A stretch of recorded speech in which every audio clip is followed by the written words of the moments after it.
up BJJ fans, and of course the BJJ stands for Blind Judo Journey, and this is the best armbar that nobody teaches. So this armbar is called Waki Gatame arm hold. It's useful for Brazilian Jiu-Jitsu and Judo. I actually have tapped people in Brazilian Jiu-Jitsu submission only tournaments with this. Let's take a look. So the standard way that we do Waki Gatame is our opponent will be on their front.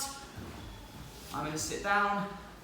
I'm going to bring their elbow into my armpit. To finish this, I'm just going to bend their wrist up. Notice how I'm not pulling on the shoulder. This is not a shoulder lock. I'm entirely putting pressure through the elbow. I'm holding the wrist with both hands, and his elbow is in my armpit. However, getting to this position is really difficult. So the reason I say no one teaches this is actually, let's look at how I set this up. We're here in scarf hold, Waki Gatame.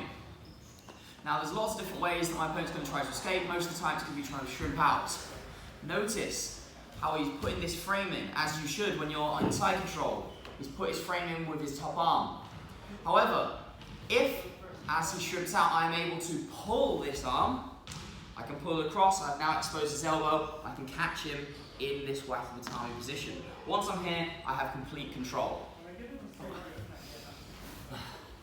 So the way we set this up, first, it doesn't work if he's flat on his back, so this is often a bailout when he's already managed to get to his side. So he's on his side.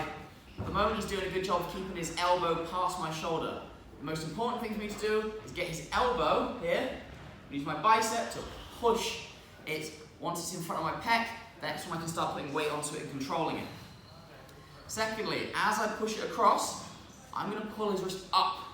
This is because if I push it down, he's going to link his hands, and I'm going to miss it, and he can belly down, turtle out, etc.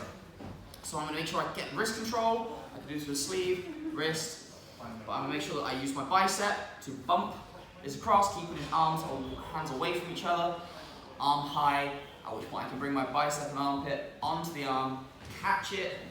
I don't need to wait for him to turn onto his front. I can actually just keep him here, because that means that I don't have to try and belly down or anything like this. I can get the submission with him still on his side.